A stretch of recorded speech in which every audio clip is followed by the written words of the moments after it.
নতুন সদস্যের অপেক্ষায় প্রায় ৯ মাসের প্রেগনেন্সি জার্নির শেষ পর্যায়ে চলে এসেছি। গেছিলাম গ্রামীণ হাসপাতাল পিঠাগিয়ারিতে হেলথ চেক আপের জন্য। কালকে আমার বাবু গোটা রাত আমাকে ঘুমোতে দেয়নি, এতটাই লাফালাফি এতটাই অ্যাক্টিভ ছিল যে আমি আজকে চেক আপে না গিয়ে পারলাম না। গিয়েই দেখি এক অন্য রকমের পরিবেশ, স্বাদ ভক্ষণ অনুষ্ঠান। মানে নতুন যে মায়েরা আছেন, যারা হবু মা, যাদের কিছুদিনের মধ্যেই কোল আলো করে ফুটফুটে সন্তান আসতে চলেছে, তাদেরকে স্বাদ খাওয়ানোর এক বিশাল আয়োজন করা হয়েছিল। যদিও আমি একটু লেটে গেছিলাম, তাই ডাক্তারবাবু নার্সদের আশীর্বাদটা পাইনি, তবু খাবার দাবারের স্বাদ ভক্ষণ করেছিলাম। আর খেতে অসাধারণ ছিল, মানে ডাল ভাত গরম গরম, আলু চিপস দিয়ে আমার ফেভারিট পটল চিংড়ি, পনির পোস্ত, এইগুলো খেয়ে একদম মনে হলো এইটাই বোধহয় লাস্ট।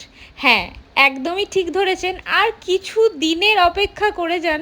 যারা প্রতিনিয়ত আমার খেয়াল রাখেন, প্রতিনিয়ত কত মানুষ খোঁজ নিচ্ছেন, তাদেরকেই বললাম এই ভিডিওতে আর কিছু দিনের অপেক্ষা করে যান।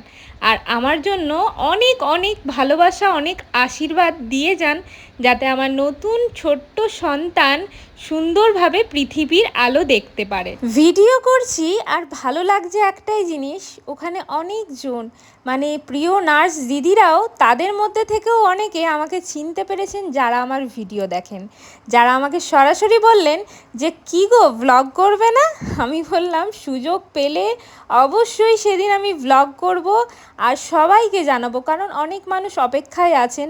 একজন দিদি তো বললেন যে তোমার প্রেগনেন্সি জার্নিটা এত ভালো লেগেছে, এত অ্যাক্টিভ ছিলে, আশা করি সেইভাবে কষ্টটা তোমাকে পেতে হবে না, ভালোভাবে সন্তান চলে আসবে।